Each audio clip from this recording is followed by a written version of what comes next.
Halo, selamat siang semuanya. Apa kabar nih para peserta di sini, kakak-kakak dan juga teman-temanku semua? Apa kabarnya baik atau ada yang lagi kurang sehat? Baik, alhamdulillah. Alhamdulillah. Wah, kabar baik ya. Alhamdulillah baik. Oke, semoga semua teman-teman dan juga kakak-kakak di sini kabarnya baik. Oke nih, sebelumnya aku mau ngucapin selamat datang di tutor INV kali ini. Jadi, di tutor INV kali ini, topiknya pasti udah ada beberapa ya yang tahu, tapi ada juga mungkin yang belum. Nah, untuk topiknya itu adalah join event seru banget. Emang ngapain aja sih? Nah, menarik banget kan topiknya. Nah, itu tadi untuk topiknya. Sekarang untuk speakernya. Udah pada tahu belum? Yang lain juga speakernya siapa? Coba aku pengen nunggu di chat box. Ada yang tahu gak ya speakernya? Teman-teman di sini. Wah, ternyata ada yang tahu, ada yang juga belum tahu nih. Iya, jadi betul banget speaker kita ada Kak Reni dari INV Batch 2019. Iya benar, Juju udah ada di soundingannya, berarti semua udah pada lihat ya beberapa. Pada excited gak sih? Pasti pada excited deh. Topiknya seru banget soalnya apalagi buat batch 2020 kan untuk kita-kita nih. Banget. Udah lama nggak lihat Kak Reni. Kangen juga ya sama Kak Reni teman-teman di sini. Wah, bagus deh kalau pada excited ya. Oke deh kalau gitu, sebelumnya aku mau ngucapin terima kasih dulu ke kakak-kakak dari INV Batch 2019 yang hadir di sini dan juga untuk teman-temanku dari Batch 2020 yang udah hadir. Oke, sebelumnya aku mau perkenalkan diri dulu. Nama aku Afina sebagai moderator di Tutor INV kali ini. Yeay. Oke, sebelumnya aku juga mau ingetin lagi ya untuk teman-teman dan juga kakak-kakak di sini untuk mengganti format namanya menjadi nama _batch. Aku tunggu 2 menit kayak untuk kalian ganti atau semenit. Yuk kita ganti dulu format namanya.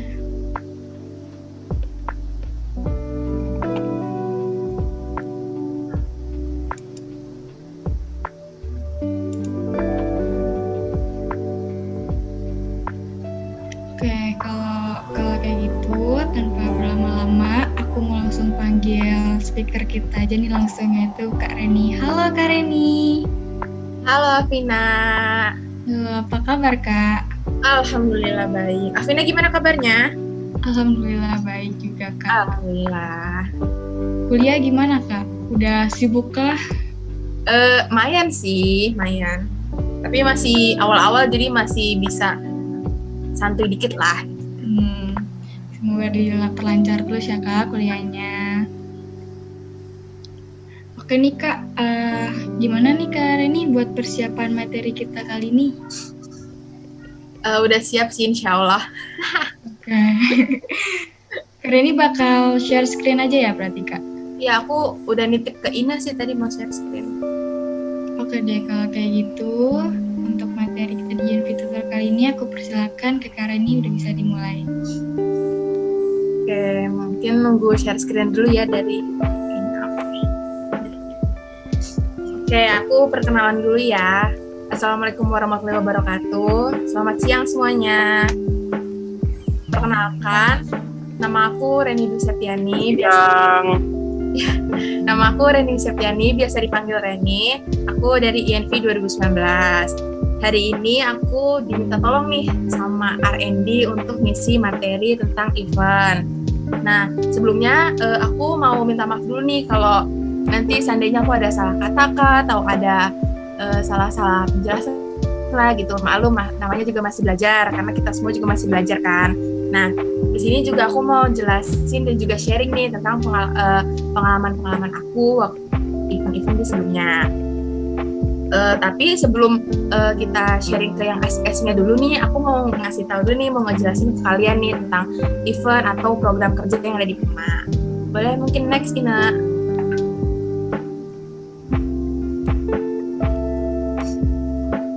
Nah, jadi ini apa sih itu program kerja dan juga apa sih itu agenda? Nah, jadi kalau di PUMA INV ini tuh ada dua, ada program kerja dan juga ada agenda. Nah, di setiap divisi, jadi kayak divisi External Relation, divisi R&D, dan juga divisi MM, itu masing-masing divisi memiliki arahan kerjanya masing-masing. Arahan kerja ini diberikan oleh ketua himpunan dan wakil ketua himpunan. Nah, dari arahan kerja ini itu dibuatlah program kerja dan juga agenda. Nah, apa sih bedanya program kerja dan juga agenda ini? Nah, kalau program kerja itu kegiatan yang dilakukan untuk merealisasikan arahan kerja yang diberikan oleh ketua himpunan. Nah, untuk program kerja ini biasanya dilaksanakan 1 kali dalam 1 periode. Tapi nggak menutup kemungkinan juga akan dilaksanakan 2 kali selama 1 periode kayak gitu. Jadi memang sesuai ketentuan dari ketua himpunannya. Nah, yang agenda itu juga kegiatan untuk merealisasikan arahan kerja. Nah, kalau tadi program kerja dilaksanakan 1 kali atau maksimal 2 kali, kalau agenda ini bisa dilaksanakan kondisional. Jadi sesuai dari perjanjian dengan anggota divisi tersebut dan juga mungkin dengan persetujuan dari ketua himpunan dan wakil ketua himpunan. Nah, kalau di program kerja ini, kalau di PUMA, aku ambil contohnya dari External Relation aja ya. Jadi karena kebetulan aku juga ketua divisi External Relation, jadi aku ambil contohnya dari situ aja. Nah, kalau di External Relation, program kerjanya itu ada comparative study sama company visit. Nah, kalau program kerja ini tuh biasanya gradasinya itu besar, jadi memang ini tuh program kerja ini memang dilaksanakan secara besar gitu. Jadi memang output yang dikeluarkan, input yang diterima itu memang cukup besar. Nah, kalau agenda di External Relation itu, kalau di aku ada RUMPI. RUMPI ini tuh kayak silaturahmi ke himpunan mahasiswa teknik lingkungan universitas lain gitu. Jadi memang program kerja dan agenda ini harus memenuhi dari arahan kerja yang diberikan. Bisa juga nih contohnya kayak program kerja dari R&D, Research and Development, itu kan ada Eco Brilliant Ideas atau Environment Talk gitu. Nah, agendanya ini tutor INV gitu. Jadi kan bisa dilaksanakan yang tutor INV berapa kali dalam sebulan, atau 1 kali sebulan kah, atau 2 kali dalam 1 bulan gitu. Nah, kalau program kerjanya kan kayak EBI atau Environment Talk itu dalam 1 kali dalam 1 periode kayak gitu. Jadi program kerja dan agenda ini memang harus memenuhi arahan kerja yang diberikan. Boleh next, Ina.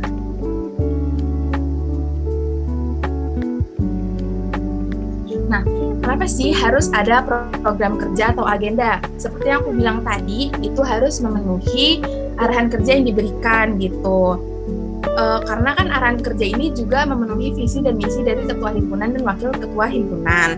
Jadi agar visi dan misi ini bisa diisi, makanya dilaksanakanlah program kerja dan juga agenda gitu. Jadi biar visi misinya dari ketua himpunan, wakil ketua himpunan itu bisa berjalan kayak gitu. Dan juga kan kalau misalnya dengan adanya program kerja dan agenda ini kan bisa juga memperbanyak pengalaman yang bisa kita dapatkan. Next, Ina. Nah, apa itu TUK?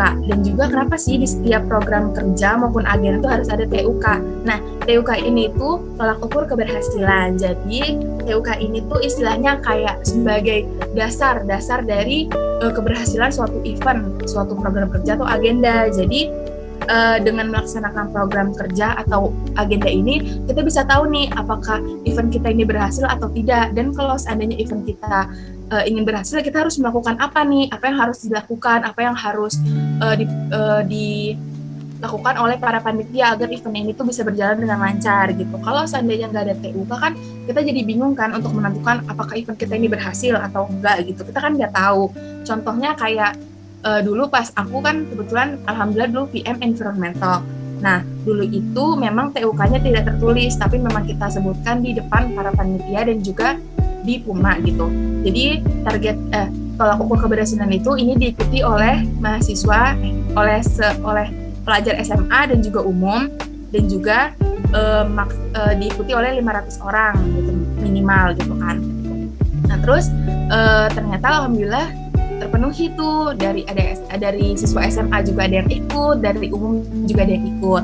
Nah dalam 2 hari pelaksanaan environmental juga totalnya tuh ada 500 peserta, jadi memang tolak ukur keberhasilannya tuh berhasil kayak gitu. Jadi bisa dilihat nih, oh event kita berhasil nih gitu. Nah terus kalau misalnya nggak berhasil, jadi kita bisa tahu nih kenapa nih bisa nggak berhasil eventnya, terus apa yang harus dilakukan ke depannya, atau untuk event selanjutnya apa yang bisa dipelajari dari event yang tidak berhasil ini kayak gitu. Jadi bukan sekadar-kadar kayak oh kita ngerjain event nih, habis itu oh ya udah kerjain selesai lupakan gitu, kayak gitu. Jadi kita juga harus tahu nih apa sih yang bisa kita dapetin dengan ikut event ini kayak gitu.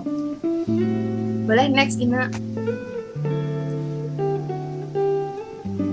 Nah, kenapa di setiap program kerja maupun agenda ada kepanitiaan? Nah, kalau di dalam melakukan program kerja atau agenda kan kita pasti butuh banyak sekali kebutuhan-kebutuhan ya, kayak misalnya contoh kayak tutor ini kan butuh desain, terus habis itu butuh apalah, butuh ini gitu. Nah, sama di program kerja ataupun agenda juga butuh yang namanya kepanitiaan. Kayak misalnya dalam program kerja ini kita butuh IO atau butuh ini, itu kan butuh panitia yang lain kan, gak mungkin kita bisa bekerja sendiri karena kita kan makhluk sosial gitu. Jadi kita harus bekerja sama bareng-bareng kayak gitu. Jadi kenapa dibuat kepanitiaan ini juga untuk memenuhi TUK yang ada, memenuhi tolak ukur keberhasilannya gitu. Jadi dengan adanya kepanitiaan juga meminimalisir kesalahan-kesalahan yang ada. Walaupun gak menutup kemungkinan ya kalau misalnya ada kesalahan ini, kesalahan itu normal, namanya juga manusia kan, dan juga kita juga masih belajar. Namun dengan adanya kepanitiaan ini, kita jadi bisa tahu tugas kita untuk program kerjaan itu apa gitu. Jadi kan kita bisa tahu nih, contohnya gua ngerjain ini, dia ngerjain itu gitu. Jadi memang udah terstruktur gitu. Kalau seandainya nggak ada kepanitiaan kan pasti bingung kan, oh ini siapa nih yang ngerjain tugas ini, yang desain siapa nih yang ngerjain kayak gitu. Makanya di setiap program kerja maupun agenda itu ada kepanitiaan biasanya gitu. Next Vina.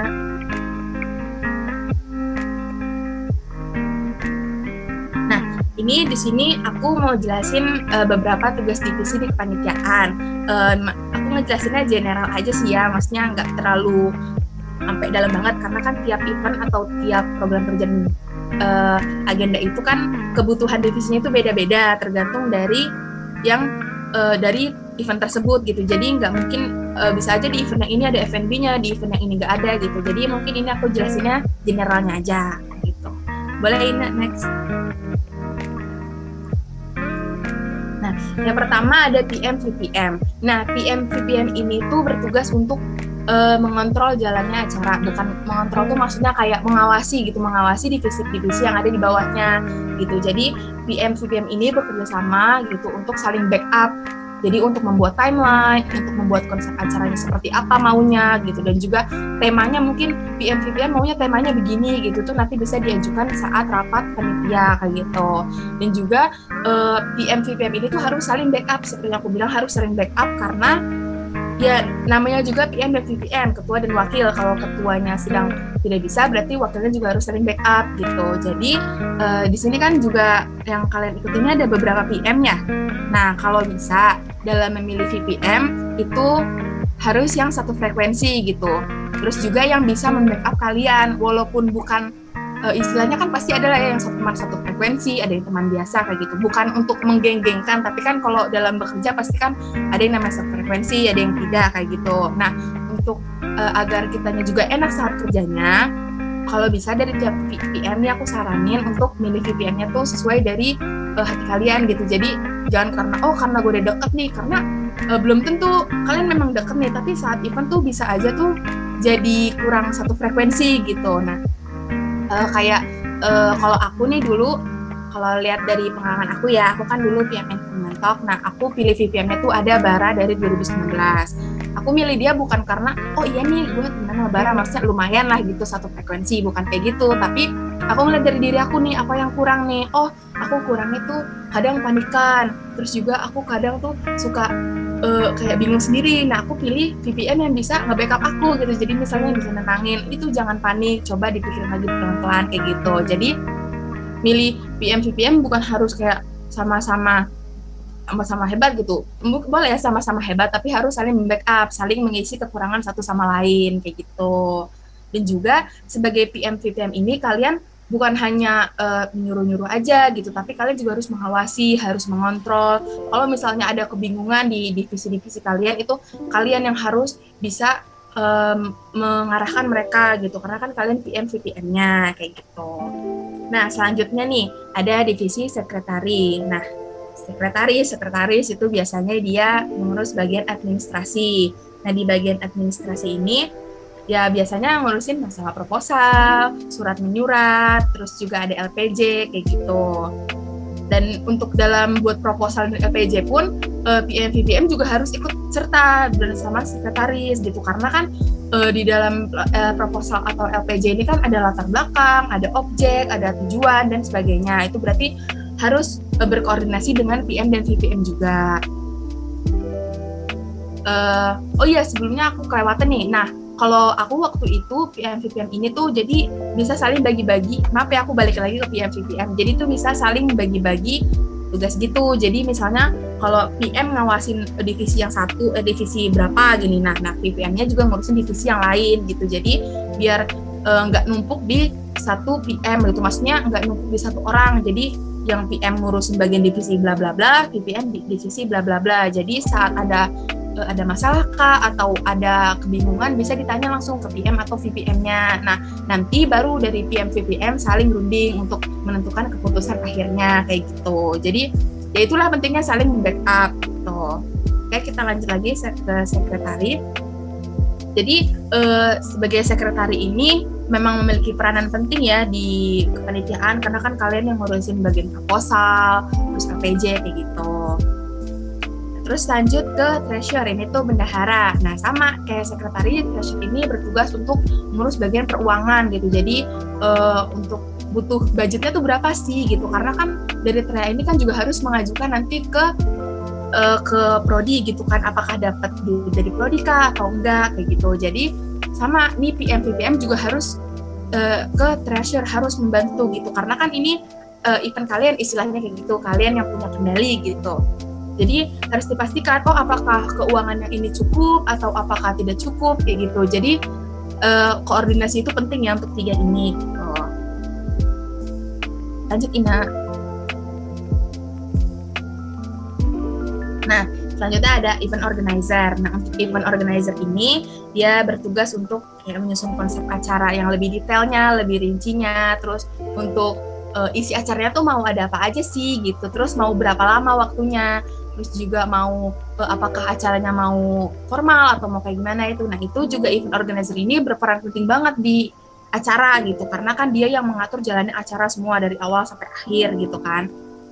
Dan juga event organizer ini kalau acaranya offline juga ada di tempat gitu, jadi memang dia yang harus mengatur, abis ini acaranya ini, abis acara ini gitu. Jadi kan mungkin tidak semuanya bisa fokus ke rundown acara, maka dari itu adanya event organizer juga untuk memastikan rundown acara yang dibuat itu berjalan sesuai dengan rencana.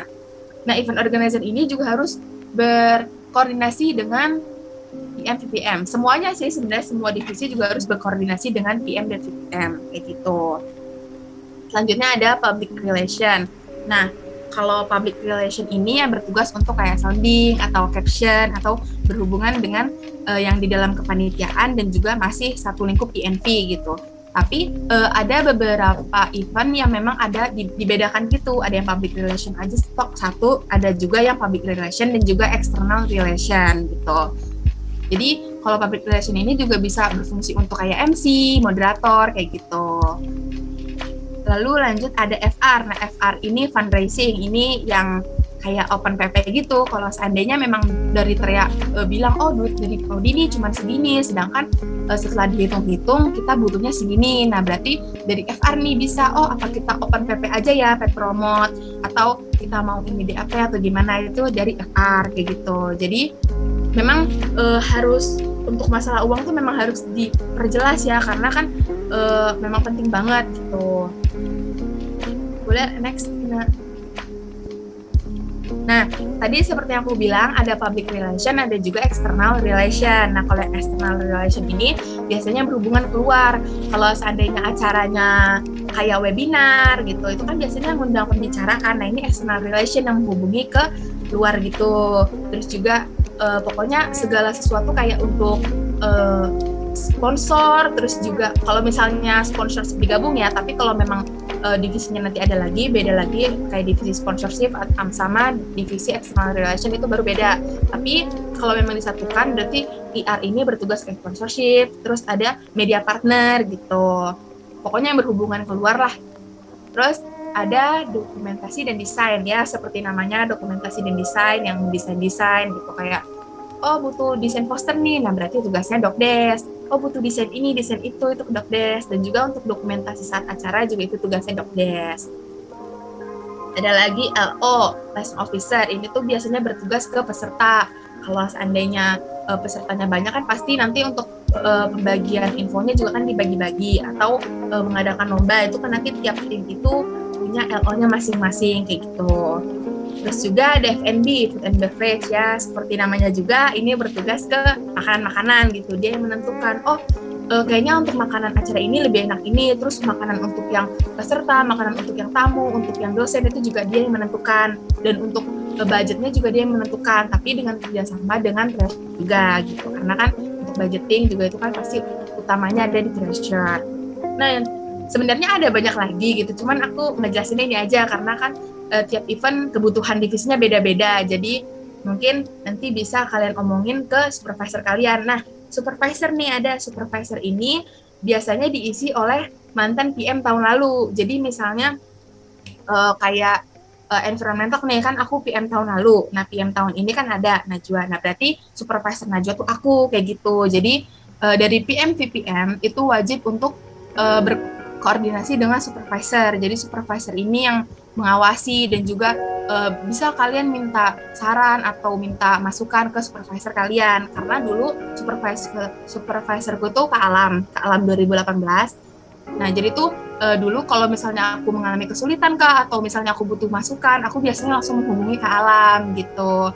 Jadi karena kan Kak Alam juga yang udah lebih dulu melakukan eventnya gitu, pasti dia juga sudah menemukan beberapa mungkinkah masalah atau mungkinkah masukan-masukan di event sebelumnya, jadi bisa disalurkan ke kita kayak gitu. Jadi pokoknya untuk para PM sama PPM nanti jangan malu-malu, jangan sungkan, atau jangan takut atau jangan malas untuk berkoordinasi dengan supervisor kalian, karena kan supervisornya kan udah melakukan event itu terlebih dahulu. Jadi mungkin ada aja case-case di event tahun ini yang ternyata terjadi juga di tahun lalu. Jadi mungkin kan bisa saling itu. Boleh next, Ina. Nah, ini enaknya sih manfaat mengikuti kepanitiaan. Jadi kalau boleh cerita dulu tuh aku lumayan sering sih, maksudnya kayak ada event ini aku pengen ikut gitu, karena kapan lagi gitu kan eventnya dilaksanakan gitu kan, kayak kapan lagi gitu dapat pengalaman gitu. Di manfaat yang banyak banget, manfaat yang aku dapetin. Pertama, kamu tuh lebih percaya diri gitu, kayak jujur aja nih, mau cerita aja ya, jujur tuh dulu tuh aku agak pemalu gitu orangnya gitu. Jadi tuh kalau kayak disuruh berpendapat kayak ya berani, sebenarnya berani, tapi tuh kayak malu gitu loh, takut salah gitu kan. Nah, karena ikut event ini kayak nggak apa-apa, nggak mau salah mau benar, yang penting kan kita ngasih pendapat kita kayak gitu. Terus juga lebih percaya dirinya tuh dulu pertama kali aku nge-MC itu aku di EBI, Eco Brilliant Ideas, itu waktu PM-nya Kak Alam. Aku yang dulu pemalu terus tiba-tiba jadi MC, itu bener-bener kayak di luar zona nyaman banget gitu kan. Tapi aku mikir lagi, terus kuliah gitu, kapan lagi kan bisa jadi MC, bisa jadi latihan, kali aja kan itu nanti soft skill-nya tuh berguna banget buat kedepannya kan, kayak gitu. Makanya lebih percaya diri lah istilahnya gitu. Nah, untuk kalian mungkin yang masih merasa, aduh aku malu gitu, nggak apa-apa gitu. Cuman aku saranin lebih berani lagi gitu, karena ya sayang aja gitu kalau kaliannya malu-malu gitu, terus mau ngutarain pendapat malu gitu, karena kapan lagi gitu kalau bukan sekarang gitu. Terus juga yang kedua tuh memiliki banyak relasi dan juga jadi nambah teman gitu. kayak waktu aku ikut event comparative study, itu kan waktu pertama kali tuh yang di tahunnya Kalam, di 2019 kalau nggak salah, 2019 tuh datang tuh, aku waktu itu belum masuk Puma, sama beberapa anak 19 belum masuk Puma tuh. Nah tapi ikut ke ITENAS, jadi di sana tuh jadi kayak bisa ngerti loh, oh enak ya gitu, ikut event kayak gini, jadi bisa dapat banyak relasi, bisa dapat banyak teman, banyak insight kayak gitu. Terus juga dengan mengikuti kepanitiaan itu kita bisa tahu nih, oh ternyata selain pemikiranku tuh ada lagi pemikiran yang lebih bagus, karena kan mungkin aja ada beberapa orang kayak enggak pemikiran gue lebih bagus kok gitu, tapi kalau dengan ikut event kan kita jadi bisa tahu dari otak yang ini gimana, otak yang itu gimana, jadi bisa dapat banyak masukan, dapat banyak saran gitu, jadi kita bisa memperluas wawasan kita gitu dalam berpikir, oh ternyata gue mikirnya cuma baru segini, padahal sebenarnya ada lagi yang lebih bagus gitu, karena kan kalau ikut kepanitiaan kan pasti beda-beda orang kan, gak mungkin otaknya sama semua, pasti ada beda-beda pemikiran kayak gitu. Terus juga bikin kalian tuh bisa bekerja sama dengan orang lain, kayak oleh kalian pemalu kan, tapi kan kalau ikut event atau ikut kepanitiaan gini kan kalian jadi harus mau nggak mau, suka nggak suka, kalian harus kerjasama dengan orang lain. Jadi ya kalian bisa belajar tuh, oh dengan orang ini gue harus kerjanya kayak gimana, dengan orang kayak gini gue harus kerjanya kayak gimana. Terus juga kan pasti kalian juga bisa mengetahui gimana caranya berkomunikasi dengan orang lain gitu, apa sih kayak sopan santunnya kak, attitude-nya kak. Jadi kalian bisa melatih di situ soft skill kalian, karena itu benar-benar berguna banget nanti pada saat kalian lulus atau kalian ikut kepanitiaan di luar kampus gitu ya, atau nanti di tempat kerja, karena memang soft skill yang didapat saat berorganisasi atau saat kepanitiaan itu sangat berguna banget. Gitu. Terus juga mampu melatih otak kalian untuk menyelesaikan masalah, karena kalau ikut kepanitiaan ini kan jujur aja dulu juga aku kayak aduh gimana ya gitu, ikut panik gitu kan, tapi karena ikut event lumayan banyak gitu kan, walaupun mepet-mepet tapi memang pengen belajar gitu, pengen banyak belajar gitu, oh kalau ada masalah ini seharusnya begini, kalau ada masalah begitu seharusnya begitu, jadi kan kita jadi bisa tahu nih apa yang harus kita lakukan kalau di masa depan kita menemukan case yang sama gitu, jadi nggak stuck pemikiran kita kayak gitu-gitu doang gitu, tapi kalau kita ikut event kan jadi oh kalau case kayak gini berarti gue harus kayak gini, soalnya dulu pernah kayak gini dan ternyata ini, tapi bisa dipikir juga, tapi kalau case kayak gini gue harus gimana ya kayak gitu, jadi kan ada seperti aku bilang ada insight-insight baru yang lain kayak gitu. Boleh next Ina. Nah sama 3 kata ajaib, aku mau nitip nih ke anak 2020, mungkin aku juga terkadang hilaf lupa dengan 3 kata ajaib ini, tapi aku mau ngingetin juga, sama-sama belajar lah ya kita, jangan sampai lupa dengan 3 kata ajaib. Tolong, maaf, dan terima kasih. Itu jangan sampai lupa, karena itu basic banget gitu. Dengan ada 3 kata ajaib ini tuh, kalian bisa membuat image kalian tuh beda. Bukan karena kalian mengucapkan 3 kata ajaib ini image kalian baik ya, tapi namanya juga sopan santun, attitude gitu.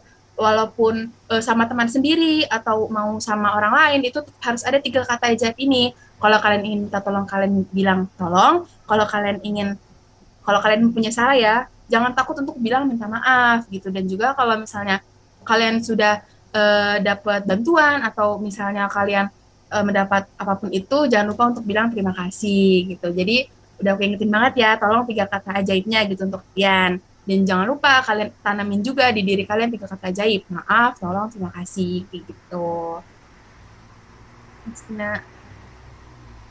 Nah, udah, terima kasih banyak. Terus juga kalau misalnya kalian butuh apa-apa nih, aku cuma mau bilang jangan takut buat minta tolong atau nanya saran ke anak 2019-nya. Bukannya kita mau ditanya-tanya gitu ya, bukan gitu. Maksudnya kan ya kita juga pengen adik-adik kita tuh juga jalannya tuh enak gitu. Jadi jangan takut buat nanya, jangan takut buat minta saran kayak gitu. Karena kalau kalian nanya ke kita atau kalian minta saran, kita pasti open banget gitu ke kalian kayak gitu. Terima kasih, mohon maaf kalau ada salah kata. Aku balikin ke Afina, terima kasih. Baik, Wal. Terima kasih banyak Kak Reni buat ilmunya. Keren banget ya guys. Jadi nambah ilmu banget nih, ada beberapa dari yang aku highlightin, dari yang udah Kak Reni bilang. kayak benefit dari kepanitiaan tuh banyak banget. Salah satunya ada menambah relasi, memperluas wawasan dan juga pemikiran, terus juga menambah kita mengupgrade dalam bersosialisasi, terus juga tadi komunikasi, dan juga mengupgrade cara kita solving problem, dan juga mengkaitkan dengan critical thinking kita. Terus ya itu dia yang highlightnya tadi yang Karini juga bilang, jangan lupa buat kita semua buat three magic words-nya, tolong, maaf, sama terima kasih. Oke deh guys, makasih sebelumnya buat Kak Reni, bener-bener deh ini keren banget materinya buat kita semua.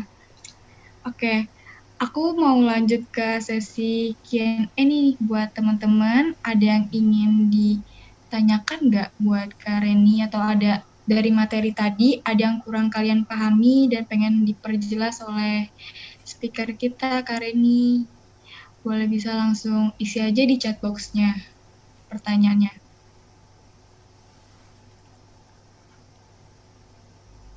Yuk, yang mau nanya boleh langsung aja atau mau langsung on cam juga boleh, perkenalin namanya, habis itu langsung kasih tahu pertanyaannya apa yang ingin tanyakan.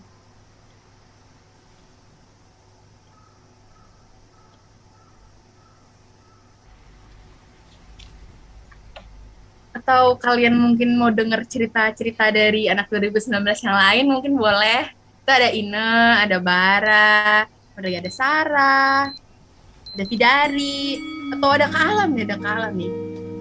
Oh iya, ada Kalam nih. Kak Alam mau cerita, Kak? Ya, Pak dari kakak mau ada sharing ke adik-adiknya nih, kita-kita tentang pengalaman pas jadi ikut kepanitiaan. Atau aku mau nanya boleh Kak Reni? Ya Kak, kan aku kemarin sempat dihubungin buat jadi LO tuh Kak. Terus sejujurnya aku masih bingung sih Kak, jadi LO tuh awal mulanya aku harus apa sebagai PIC LO. Itu sih Kak, aku pengen nanya apa yang harus aku mulai, sama selanjutnya setelah aku beli member, apa yang harus aku strukturkan ke member-member aku.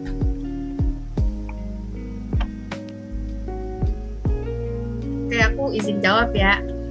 Nah, kalau LO itu kan dia berhubungannya sama peserta biasanya. Nah, kalau LO ini biasanya kerja yang bener-bener banyak itu biasanya mendekati hari H kegiatan gitu. Jadi kayak dia yang bikin grup untuk pesertanya, dia yang atur flow pesertanya, terus nyebar Zoom meeting Kak, linknya gitu kan, dan juga untuk penyebaran sertifikat gitu. Jadi memang kalau untuk awal-awal biasanya sih LO cuman kayak ikut membantu yang lain ya gitu. Lupa lagi. Tapi memang kalau di akhir itu biasanya LO banyak kerjanya di hari H gitu untuk ke pesertanya gitu. Terus kalau seandainya ada lomba, LO itu dia kerjanya banyak itu. Jadi biasanya nih kalau aku kan dulu LO TSL ya kebetulan.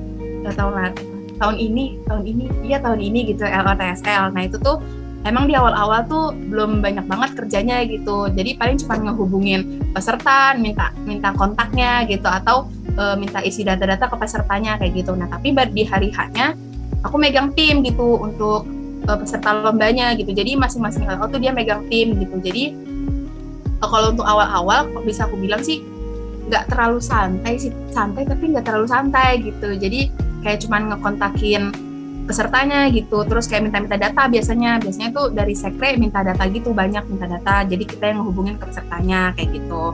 Nah kalau udah selesai ya udah kita yang kayak atur ini habis ini kamu ya, tim kamu kayak gitu. Terus pas udah selesai kita yang ngirimin sertifikat gitu. Terus atau kalau misalnya memang peserta lomba ya kita yang ngatur nih untuk alamatnya tuh kemana kayak gitu. Pokoknya berhubungan ke peserta deh. Oh gitu ya Kak, jadi kurang lebih kayak PR juga ya Kak, cuman lebih ke sama pesertanya aja gitu. Kalau PR kan sama panitia gitu-gitu. Gitu. Oh. Oke, makasih Kak Reni. Sama. Dari teman-teman yang lain ada yang mau ditanyakan juga gak? Ayo boleh diisi chat box-nya. Terus boleh ya kita on cam biar aku bisa lihat nih wajah-wajah kakak-kakak dan juga teman-teman aku di sini yang cantik-cantik, yang ganteng-ganteng. Yuk on cam yuk. Jadi bener nih pada nggak on cam.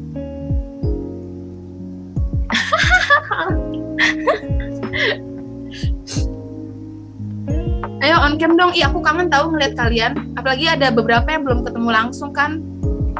Masa nggak mau on cam sih? Ayo dong. Oh, halo Kak Reni, udah ada pertanyaan nih dari Kak Alam. Untuk Kak Alam mau disampaikan langsung atau mau aku bacain aja Kak ke Kak Reni?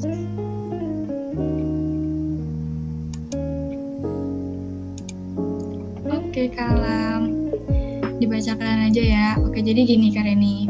Halo, aku Alam 2018. Keren banget Kak Reni, materinya sangat jelas dan mudah dipahami. Aku mau tanya, selama ini Kak Reni ada gak sih divisi yang dihindari? Terus alasannya kenapa? Ayo boleh Kak Reni dijawab pertanyaannya. Oke, terima kasih Kak Alam atas pertanyaannya. Kalau aku dulu ngehindarin banget sponsorship sama treasure. Nggak banget deh itu. Karena kalau treasure tuh kayak ngomongin duit gitu kan, aku tuh takut gitu orangnya kalau ngomongin duit gitu, apalagi takutnya salah hitung kah atau gimana. Jadi aku menghindari treasure. Terus juga kalau sponsorship, aku juga menghindari sih, soalnya nggak tahu kayak nggak berani aja gitu. Kayak kalau sponsorship kan kalau ngomong teh harus kayak menarik gitu ya. Nah sedangkan aku tuh kadang kalau di depan orang baru, walaupun emang kadang kayak bodo amat tapi kan deg-degan gitu. Apalagi kalau sponsorship kan harus jelas ngejelasinnya, terus memang harus bikin dari sponsor tuh tertarik ke kita kayak gitu. Makanya aku selalu menghindari gua itu sih. Kayak gitu. Itu yang Kak Alam jawabannya. Terima kasih. Terjawab ya Kak Alam buat pertanyaannya dari Kak Reni. Oke, jadi selanjutnya ada lagi nih Kak Reni, pertanyaan dari Jenny dari batch 2020. Oke, Jenny mau dibacain lagi juga Kak atau mau langsung disampaikan aja? Boleh, mungkin aku sampaikan langsung ya. Oke, silakan. Makasih ya Kak Reni buat materinya, seru banget, terus juga interesting. Kan kalau dari cerita Kak Reni ini, Kak Reni suka banget ikut komite di event-event, terus biar nambah pengalaman juga kan. Terus tapi kan kalau di samping itu juga pasti dapat kesibukan tambahan. Nah, aku mau nanya, buat aspek apa aja yang membuat Kak Reni itu jadi yakin, terus bisa tanggung jawab, terus bisa percaya diri lah buat ambil event-event yang udah pernah Kak Reni ambil, padahal kuliah juga sibuk gitu kan ya Kak. Terima kasih Kak. Oke. Ini boleh aku boleh langsung jawab? Boleh Kak, langsung dijawab aja. Oke, terima kasih ya Jenny atas pertanyaannya. Iya, sebenarnya sih dulu modal nekat ya, jujur aja gitu. Jujur kayak, soalnya aku dulu banget ya mikirnya tuh kayak kapan lagi gitu, jujur aja nih mikirnya kapan lagi bisa ikut event gitu kan. Soalnya masih awal-awal gitu, maksudnya pelajaran juga masih santai-santai gitu. Bukan santai banget sih, maksudnya berat, tapi masih belum terlalu seberat sekarang gitu. Makanya aku mikirnya dulu ya udahlah ikutin aja gitu, kapan lagi kan. Nah terus sempet tuh kayak keteteran kan, terus kayak aduh gimana nih. Tapi akhirnya dari situ, dari kenekatan aku itu, aku belajar beberapa aspek kayak kita tuh harus megang komitmen gitu. Karena kan kita yang pengen ikut gitu, ya gue pengen ikut gitu, pengen ikut event. Nah berarti kan kalian yang pengen ikut bukan dipaksa kan ya, berarti kalian harus bisa megang komitmen, tanggung jawab gitu. Karena ya tanggung jawab itu harga diri kalian gitu. Kalau kalian gak bisa tanggung jawab ya gimana gitu kan.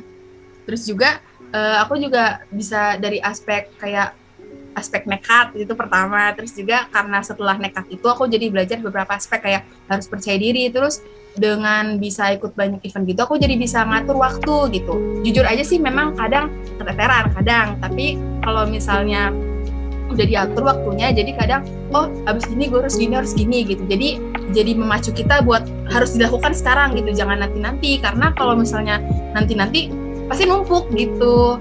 Itu sih dari pertama, yang paling pertama banget aspek nekat. Mohon maaf banget emang kayak gitu dulu aku kayak gitu mikirnya. Terus juga setelah yang nekat itu jadi ada aspek tanggung jawab, aspek komitmen gitu, kayak ya gue mau gitu. Pokoknya malu lah kalau misalnya kita yang pengen tapi malah kitanya gak tanggung jawab gitu. Malu gak sih? Kalau aku sih malu, jujur aja gitu. Bahkan dulu kadang pernah dulu tuh aku event tuh kelupaan satu gitu kan, terus langsung kayak astagfirullah, langsung aku chat PM-nya, aku minta maaf Kak, maaf ya gitu. Dulu pas lagi musrek kalau nggak salah aku sempat Andres tuh pas jadi PIC PR, aku langsung minta maaf tuh ke Kak Ica waktu itu. Kak Ica, maaf ya aku kayak gini-gini yang gak akan aku ulangin lagi gitu. Itu bener-bener kayak malu banget gitu. Makanya jadinya kalau setelah aspek nekat, aspek komitmen, percaya diri gitu, terus juga aku pengen belajar banyak kayak gitu sih. Jadi sih kayak gitu. Yang paling penting sih komitmen sih sejujurnya. Terjawab nggak Jenny?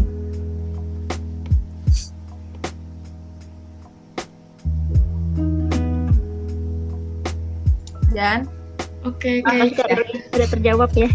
ya terima kasih Jenny pertanyaannya. Ya, makasih Jenny buat pertanyaannya. Makasih juga buat Kak Reni udah ngejawab pertanyaannya. Jadi kuncinya itu yang pertama pokoknya harus komitmen ya Kak ya. Kalau ikut kepanitiaan itu ketika udah komitmen semua bakal berjalan dengan lancar insya Allah. Oke, selanjutnya ada lagi nih Kak pertanyaan dari Yesi. Yesi mau disampaikan langsung? Boleh. Oke, silakan Yesi pertanyaannya. Oke. Sebelumnya aku mau bilang makasih ke Kak Reni karena udah menyampaikan materi yang sebagus ini. Terus aku mau nanya juga, kan selama ini kakak ikut event-event. Nah, kakak sendiri punya skill khusus yang sengaja disediakan untuk event tersebut kah atau gimana? Itu aja dari aku Kak. Makasih Kak Reni. Oke, makasih Yesi pertanyaannya. Untuk Kak Reni udah boleh langsung dijawab aja Kak. Oke, terima kasih ya sih atas pertanyaannya. Aku mau nanya dong, maksudnya skill khusus nih dari diri aku kan ya berarti ya, maksudnya kayak aku fokusnya ke divisi mana gitu kan ya? Iya Kak. Iya. Jujur, mungkin dari anak 19 atau 18 juga pada tahu ya, aku pasti masuknya teh kebanyakan PR gitu. Karena emang dari awal gitu, event pertama yang aku ikutin itu Eco Brilliant Ideas, itu PM-nya Kalam tuh waktu itu.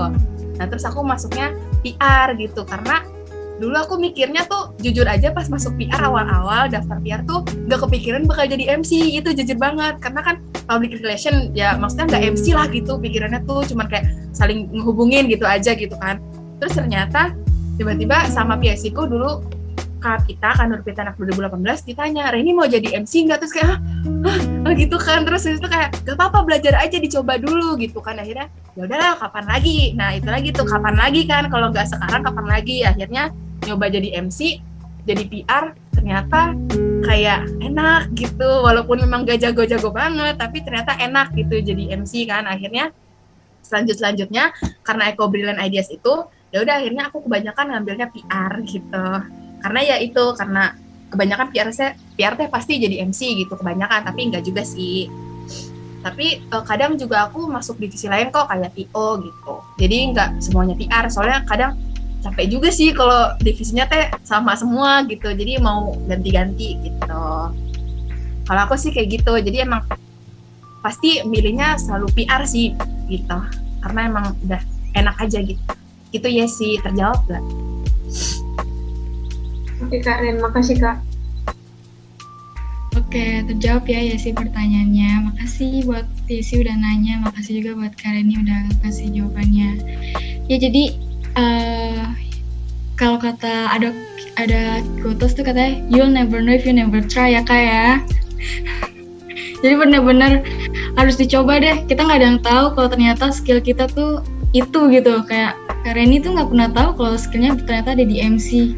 Dan kalau Kak Reni tuh nggak beraniin buat coba, nggak modal nekat, nggak coba-coba, mungkin sampai sekarang juga Kak Reni kayak, aduh MC apa sih, nggak mau, dan bakal tetap menutup diri gitu ya Kak ya? Iya bener banget, karena dulu nggak pernah kepikiran aku jadi MC, malu di depan orang tuh, malu gitu, pokoknya malu lah gitu. Tapi kan gara-gara yang nyoba di EB itu enak ya gitu ternyata. Walaupun belum jago sih sampai sekarang, masih belajar juga gitu, tapi ya setidaknya enak di situ ternyata kayak gitu. Guys, berarti kita jangan pernah lupa, itu dia, ingetin tuh, you'll never know if you never try. Coba aja, jangan malu-malu, jangan takut-takut. Terus juga sesuatu, lagi tuh ya aku pernah dengar dari Kak Syifa Absari, pokoknya dia bilang, terkadang kita tuh nggak tahu suatu hal yang baik itu ternyata ada di luar zona nyaman kita. Jadi maka itu tuh poin penting. Nah, kayak itu aja kali ya. Ada yang ingin ditanyain lagi gak?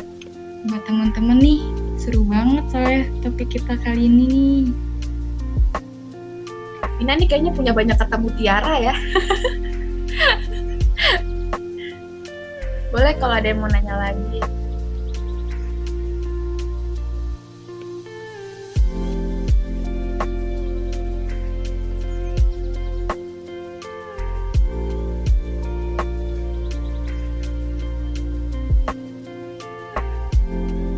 Ayo, ada yang mau di-sharing nggak dari kakak-kakak juga mungkin tentang jadi kepanitiaan, atau ada yang mau ditanyain lagi? Yuk pada on cam juga yuk teman-teman sama kakak-kakak kalau emang bisa on cam, biar lebih asik ngeliatnya nih. Jadi bisa ngeliat raut wajahnya.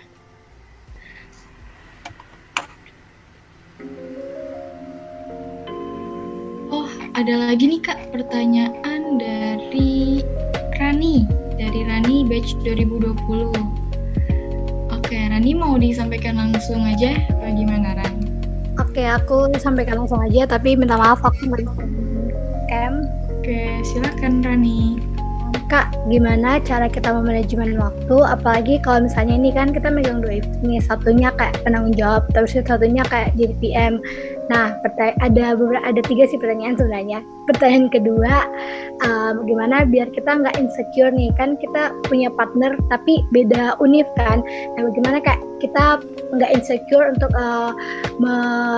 memberi apa yang kita tahu, pengetahuan yang kita tahu untuk partner kita gitu.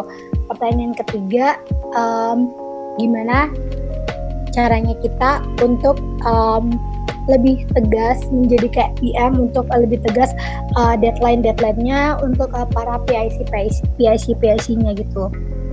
Makasih Kak.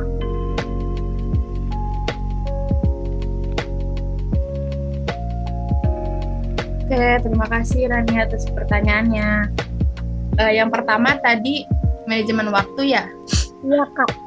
Kalau aku dulu karena pernah keteteran juga, jadi aku biasanya nulis di kalender kalau aku. Jadi di kalender tuh ditulis nih dari jam segini sampai jam segini tuh aku mau ada apa gitu, terus dari jam segini sampai jam segini atau tanggal segini atau sampai tanggal segini tuh aku ada apa gitu. Jadi kadang memang kalau misalnya udah ada jadwal duluan, aku bakal jujur aja gitu. Oh, kalau di tanggal segini aku nggak bisa diganti hari nggak atau kayak gimana gitu. Jadi untuk manajemen waktu ini kan pasti, apalagi kalau kita jadi PM atau jadi penanggung jawab event lain kan pasti kan ada kalanya bentrok gitu kan. Jadi memang harus ya kita sadar diri lah, karena kita yang megang waktu diri kita sendiri, makanya kita bisa nentuin nih jadwalnya. Oh, dari segini aku harus ini, dari segini harus gini. Nah, bisa tuh kalau misalnya kalau ada waktu kosong, baru tuh diisi dengan kegiatan-kegiatan yang lain gitu. Jadi manajemen waktu itu memang kamu yang menentukan sendiri gitu. Cuman kalau saran aku, kalau awal-awal, karena aku juga dulu kayak gitu, aku biasanya nulis di kalender sih. Aku kayak gitu. Jadi bisa ketahuan nih, oh mau rapat tanggal sini, coba lihat kalender dulu ada jadwal nggak ya. Kalau nggak ada, baru bilang iya insya Allah bisa gitu. Tapi kalau nggak bisa, jujur aja gitu, oh aku nggak bisa nih kalau tanggal segini kayak gitu. Karena ya daripada kita bohong bisa-bisa taunya nggak datang gitu kan, malah lebih nggak tanggung jawab. Jadi lebih baik jujur aja kayak gitu. Terus yang kedua, tadi apa ya yang kedua ya? Oh, apa sih tadi itu? Yang kedua tadi apa? Lupa aku, maaf banget tadi. Yang kedua tadi ini yang kedua. apa tadi sih aku ngomong? Yang kedua kayak kita sebagai PM itu insecure, kayak misalnya kan nih kita partner kita beda univ ya. Yang kedua ini bukan sih yang ngasih saran yang beda univ itu ya? Ya, tapi insecure gitu loh Kak. Iya bukan? Iya Kak, benar. Kayaknya iya deh yang itu. Iya Kak. Ngasih saran ke orang lain kan ya? Walaupun beda univ ya? Iya. Kalau menurut aku mah namanya juga ngasih saran gitu. Yang penting mah kita nyampeinnya jangan sampai merendahkan dia, jangan sampai menyakiti hati gitu. Jadi kalau ngasih saran, namanya juga kan saling kerjasama pasti kan.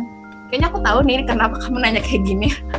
Ya kan, jadi namanya juga beda univ, apalagi kan pasti culture-nya juga beda. Jadi yang 3 kata ajaib tadi jangan lupa dipakai. Oh misalnya, Reni maaf ya, aku mau ngasih saran boleh gak gitu. Nah terus kalau misalnya dia bilang iya boleh, mau saran apa, baru kamu kasih saran dengan kata-kata yang baik, jangan menyinggung, jangan menyakiti hati kayak gitu. Karena ya kita kan nggak tahu, misalnya saran kita malah bikin dia gimana-gimana gitu kan. Makanya 3 kata ajaib tadi itu dipakai, jangan lupa gitu. Dan juga kalau menurut aku, apalagi kamu kerja sama juga sama yang beda univ ini kan pasti ya mau nggak mau memang harus saling kasih saran gitu demi kebaikan bersama kayak gitu. Jadi ya nggak apa-apa gitu, jangan takut buat ngasih saran, karena memang kalau sarannya baik kenapa nggak dikasih tahu gitu kan. Karena jujur bahkan aku sesama anak 19 aja tuh tetap ngasih saran gitu, gue mau ngasih saran boleh gak gitu, gue mau kasih saran dong gitu. Jadi memang namanya juga demi kebaikan kedepannya, jadi nggak usah takut. Yang penting 3 kata ajaib tadi, tolong, kalau misalnya mau minta tolong dia gimana, atau maaf sama terima kasih kayak gitu. Terus yang ketiga tadi itu, yang ketiga tuh apa ya? Karena aku inget-inget lagi, lupa. Kayak misalnya kan kita jadi PMK, terus habis itu kayak mempertegas untuk PSI untuk deadline-nya gitu. Apa ya? Lupa aku, ya Allah maaf.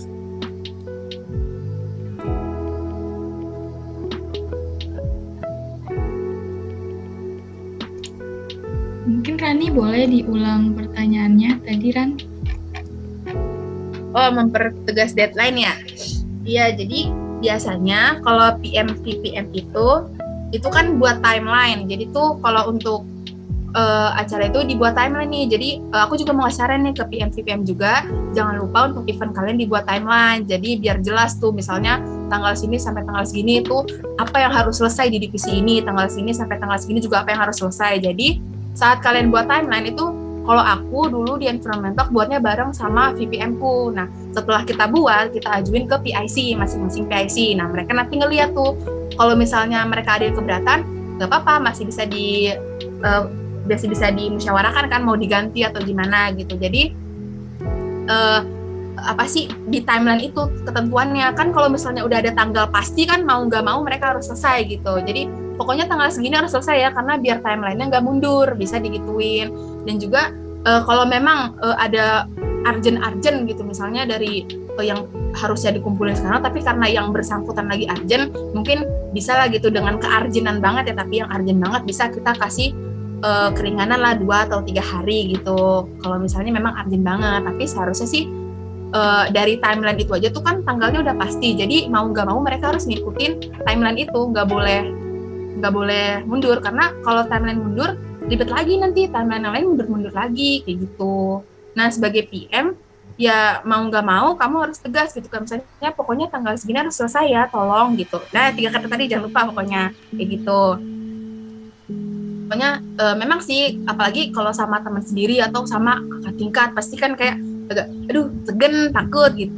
Tapi nggak boleh kayak gitu, namanya juga profesional gitu kan. Jadi ya tegasin aja gitu, tanggal segini ya Kak sesuai timeline kayak gitu, atau tanggal segini ya sesuai timeline, nggak boleh mundur gitu. Kecuali atau memang kayak ada yang meninggal Kak di keluarganya atau gimana, baru bisa lah, itu mah di luar dari timeline itu juga bisa. Yang penting saling ngobrol aja kayak gitu.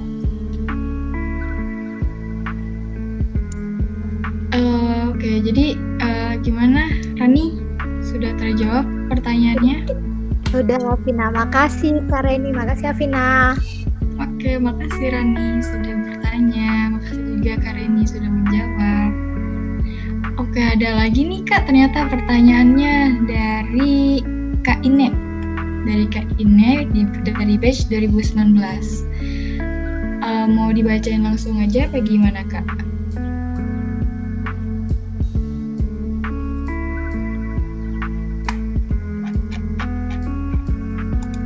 Oke, dibacain aja ya Kak. Oke, jadi Kak Reni ada pertanyaan nih. Halo, aku Ine dari 2019 mau tanya. Kira-kira struggle-struggle yang biasa kita hadapin di kepanitiaan apa aja sih Kak Reni? Makasih Kak Reni. Oke Kak Reni udah boleh dijawab aja Kak. Oke, terima kasih Ina atas pertanyaannya. Kalau dari pengalaman aku ya, aku jawabnya dari pengalaman aku aja. biasanya sih kalau misalnya jadi PIC atau jadi anggota tuh kadang unreach, pasti ada aja yang unreach gitu. Itu pertama unreach. Jadi memang komunikasi itu penting. Communication is the key, itu penting banget ya komunikasi. Itu yang pertama tuh unreach. Terus yang kedua, kadang tuh salah paham gitu loh. Kadang kayak yang diinstruksikan tuh begini, tapi ternyata dikerjakan nggak begitu. Karena maklum ya, mungkin apa kurang jelas penyampaiannya kah, atau kadang karena juga lagi online kan, jadi susah gitu kan buat ngerti gitu kan, kayak gitu. Terus juga sama kadang ada panitia yang malah kayak bodo amat sama eventnya gitu, kadang jadi kayak ya udah gitu, jadi dia ngerjainnya juga setengah-setengah, udah gitu unreach pula kayak gitu. Cuman ya namanya juga panitiaan kan, beda-beda orang gitu ya, balik lagi gitu. Yang penting kita jaga komitmen kita juga, terus juga jangan lupa kita juga ikut ngingetin teman kita atau mungkin kating kita kalau misalnya yang dilakukan itu nggak benar kayak gitu. Tapi memang pasti banyak sih, pasti ada aja masalahnya tuh kalau lagi event tuh pasti ada, nggak mungkin nggak tahu sih ya. Tapi kalau aku sih dulu pasti tiap event kayak ada aja gitu, kayak gitu sih. Cuman ya balik lagi gitu, namanya juga sama-sama belajar kan, jadi ya jangan di spotlight, terus malu banget. Ya kayak gitulah. Mau jawab nggak Ina? Gimana Kak Ina, terjawabkah?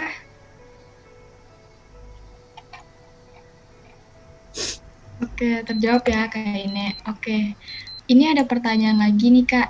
Ini bakal jadi 2 pertanyaan sih dari Kak Fidari sama Kak Dela.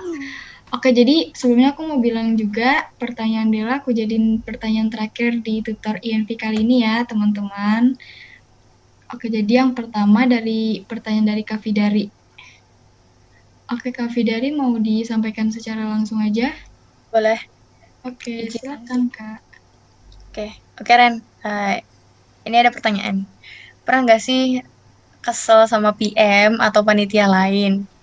Terus gimana cara lo ngehadapinnya gitu? Thank you. Oke, terima kasih Fidari atas pertanyaannya. Jawabannya pernah, pasti pernah, nggak mungkin nggak. Jujur kadang kalau kesel tuh pasti sambat gitu ya, pasti kayak gitu kan, tapi nggak di depan mereka gitu, maksudnya kayak dalam hati, ya Allah kenapa sih begini gitu, pasti kayak gitu kan.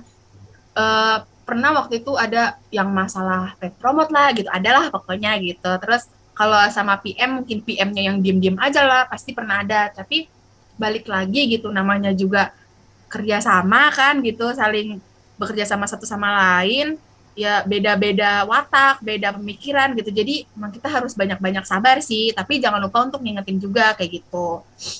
Kalau dibilang pernah sampai spontan aja gitu, maksudnya gimana tuh, kayak apaan sih lu gitu, pernah ke salah satu panitia juga. Cuman ya namanya juga lagi event, jujur aja kalau lagi emosi kan pasti kadang emosinya nggak stabil gitu, jadi kayak kadang jadi gak enak jadi kayak keluar kata-kata yang kurang bagus gitu kan. Tapi ya pada akhirnya mengaku salah gitu, ya maaf ya gue ngomongnya terlalu kasar, bisa karena kurang menjaga emosi gitu, maksudnya kayak gini-gini. Biasanya sih kalau sama PM atau sama panitia lain tuh ya tadi komunikasi tadi tuh kurang, terus juga ada yang memang kurang bertanggung jawab sama tugasnya, jadi ya normal lah manusia gitu, kesel gitu.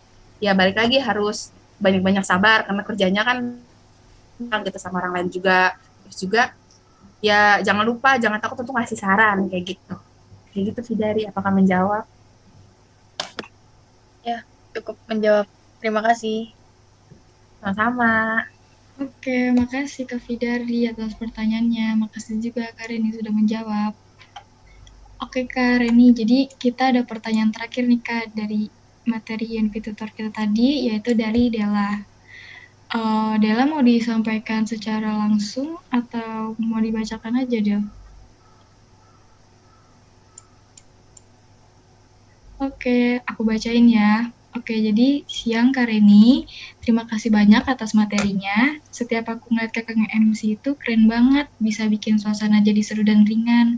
Pertanyaanku, gimana sih cara kakak melatih intonasi agar tidak terlihat canggung dan bisa berimprovisasi di depan audiens dengan baik? Juga tantangan apa yang pernah kakak alami saat nge-MC?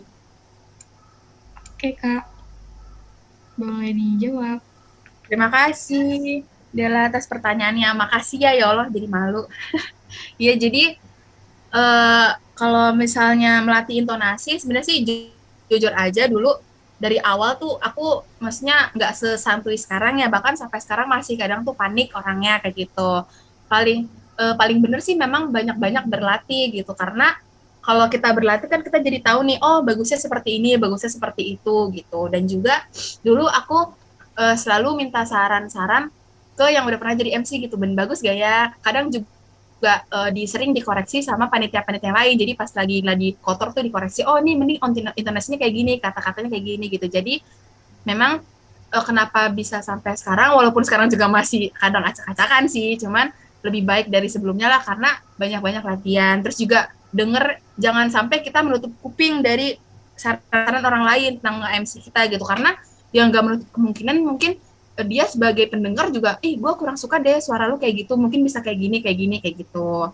Jadi yang pertama tuh banyakin latihan gitu, dan juga kalau berimprovisasi ya dari latihan tersebut. Jadi kan memang awalnya pasti bingung kan, aduh mau ngomong apa ya, kata-kata apa ya. Kadang tuh kalau di depan orang-orang kan jadi nervous, jadi bingung tuh mau ngomong apa ya yang harus dikeluarin kata-katanya gitu.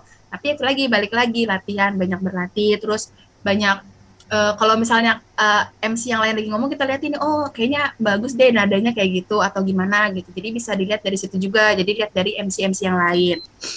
Terus juga tantangan apa yang pernah dialami saat nge-MC? Dulu pernah garing, itu demi Allah itu malu banget. Jadi MC tuh garing tuh malu sejujurnya, kayak menurut kita tuh lucu sebenarnya, tapi ternyata tuh enggak gitu. Tapi ya gimana, namanya juga spontanitas gitu kan, ngelucu tapi ternyata nggak lucu, ya mau gimana lagi, itu acara harus tetap berjalan kan. Dan juga pernah juga nggak satu frekuensi sama pasangan MC, partner MC gitu, kalau misalnya berdua gitu, karena kan memang kalau MC itu kan butuh, biar kelihatan asik itu kan butuh kayak satu frekuensi atau kayak obrolannya nyambung gitu lah, jadi enak gitu kan. Cuman kadang memang nggak bisa aku pungkiri juga, memang kadang susah gitu buat satu frekuensi sama partner MC. Cuman ya balik lagi, namanya juga profesionalitas gitu kan, harus bisa gitu. Dan juga karena kita juga udah banyak berlatih kan, ya kalau misalnya nggak dicoba lagi gitu, balik lagi ke situ lagi, kayak gitu sih. Kalau untuk Della kemarin juga udah bagus kok MC-nya, kan baru pertama kali kan, jadi memang normal. Aku juga dulu kayak gitu, soalnya kayak bingung mau ngomong apa gitu. Tapi lama-lama kalau sering-sering nge-MC gitu atau sering latihan pasti bisa kayak gitu. Itu sih aku, makasih. Oke, Kak Reni, gimana Della? Sudah cukup menjawab belum?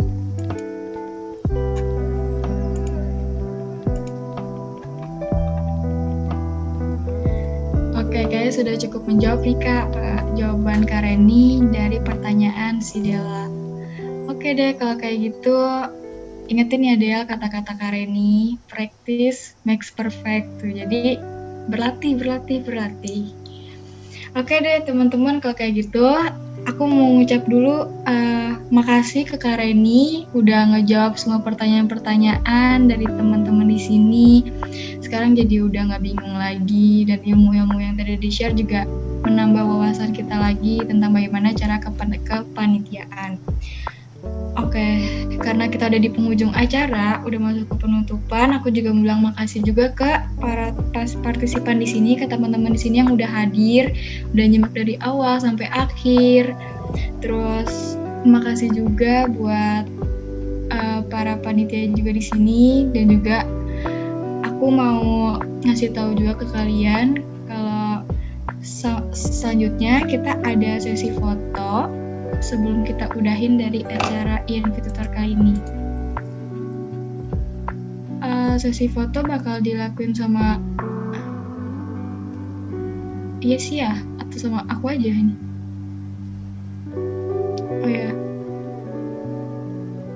Oh ya udah, kalau kayak gitu, tapi sebelumnya kita on cam dulu ya teman-teman. Boleh dinyalakan kameranya biar kelihatan wajah-wajah yang cantik dan gantengnya. Yuk, on cam yuk. Sebentar aja kok. Yuk on cam. Oke, nggak apa-apa kalau nggak bisa. yang sekiranya bisa on camera, boleh di on dulu kameranya. Kalam.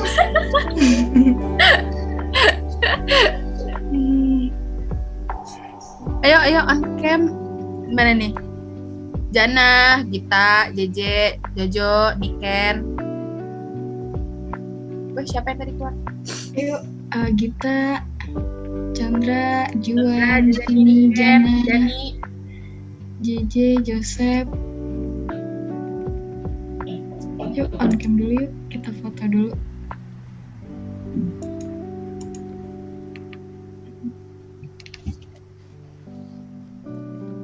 Oke, aku langsung mulai aja ya fotonya. Oke, 1, 2, 3. Sekali lagi kali ya. 1, 2, 3. Oke deh. Ya, kira selesai juga INV tutor kali ini. Aku mau minta maaf sebagai moderator di INV tutor kali ini. Sekiranya ada kesalahan dari aku sebagai moderator, mohon dibukakan pintu maafnya. Maaf kalau tadi aku ada salah dalam bertutur kata atau perlakuan. Semoga kedepannya bisa menjadi lebih baik lagi, baik aku sendiri maupun INV tutor selanjutnya. Oke, kalau kayak gitu, selamat siang semuanya. Bye. Selamat siang, terima kasih semua. Terima kasih ya.